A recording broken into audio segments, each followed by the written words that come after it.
मुसीबत में हमारे बच्चों को आबाद कर दिया और हमारे बच्चे आज कहीं मजदूरी कर रहे हैं। हम उनका बहुत बहुत शुक्रिया करते हैं। बाला साहब ठाकरे जी, बाला साहब ठाकरे जी, बाला साहब ठाकरे जी। जम्मू कश्मीर जिंदाबाद, जम्मू कश्मीर जिंदाबाद। देखियो, तमाम हमारे कश्मीरी पंडित भाई जो पिछले कई सालों से, अब तो लगभग मैं कहूँगा कि 4 दशक होने वाले हैं, यानी 35-36 साल से ज्यादा का समय हो चुका है, अपने ही देश में, अपने ही राज्य के अंदर विस्थापिता का जीवन जो है व्यतीत कर रहे हैं। Shame on them.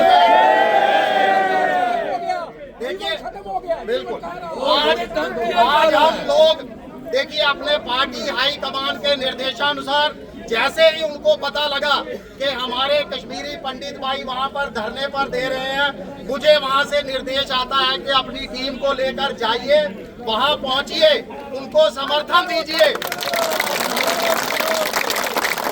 और ये आवाज आपकी जम्मू कश्मीर तक ही सीमित नहीं रहेगी, पूरे देश के अंदर बुलंद होगी। जो कश्मीरी भाइयों की पहचान पर जो कहते हैं ना, वो नेशनल फूड सिक्योरिटी एक्ट के तहत जो खेला खेला जा रहा है,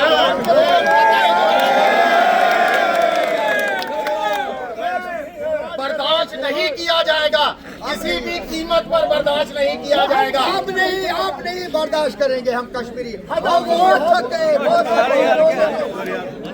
देखिए, आज हम इस धरने के अंदर शामिल होना हमारा मात्र आपको समर्थन नहीं है, हम आपके साथ कंधे के साथ कंधा मिलाकर चट्टान की तरह आप लोगों के साथ खड़े हैं।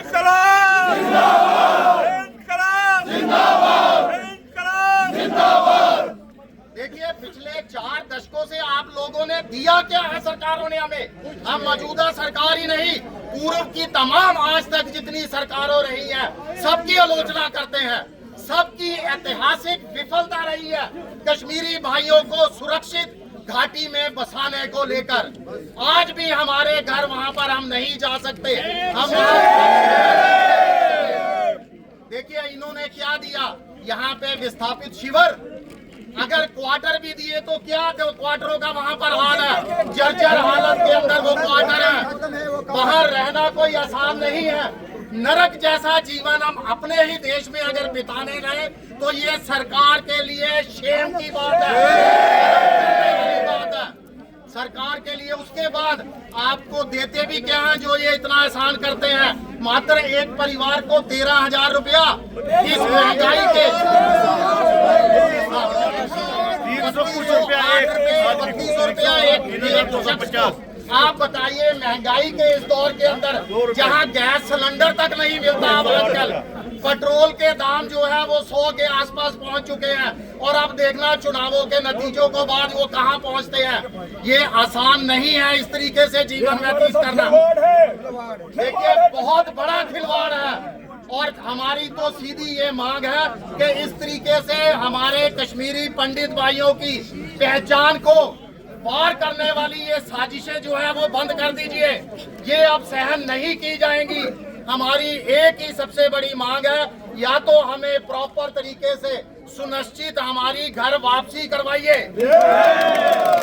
हम थक चुके हैं, हमारी एक 2 और जनरेशन आ चुकी है, उनको पता ही नहीं है कि किस तरीके से हमारे माँ बाप ने, हमारे दादा नाना ने जो है यहाँ पर आके विस्थापिता का जीवन जो है व्यतीत किया है। आप लगातार जो साजिशें कर रहे हो दोस्तों, ये नेशनल फूड सिक्योरिटी एक्ट के तहत जो आपको शामिल किया जा रहा है, ये आपकी पहचान मिटाने की साजिश है। एकजुटता के साथ हम सब एकजुट हैं, इसको जो है कतई कामयाब नहीं होने देंगे। अगर आपने हमारी राहत देनी है तो उसको चंदी के पैसे को 26,000 कीजिए, राहत देनी है तो क्वार्टरों को बढ़ाइए, क्वार्टरों को दुरुस्त कीजिए, जहां जो है विस्थापित शिविर बनाए हैं उनको प्रॉपर जो है वो क्वार्टर दीजिए, उसकी हालात को, खस्ता हालत है उसको ठीक कीजिए। और उससे भी ज्यादा हमारी एक ही मांग है, आप बार बार कहते हो कि कश्मीर के अंदर हालात सुधर गए, नहीं सुधरे। जब तक हमारे हमारे कश्मीरी पंडित भाई वहां पर सुरक्षित वापसी नहीं करते तब तक हालात नहीं सुधर सकते।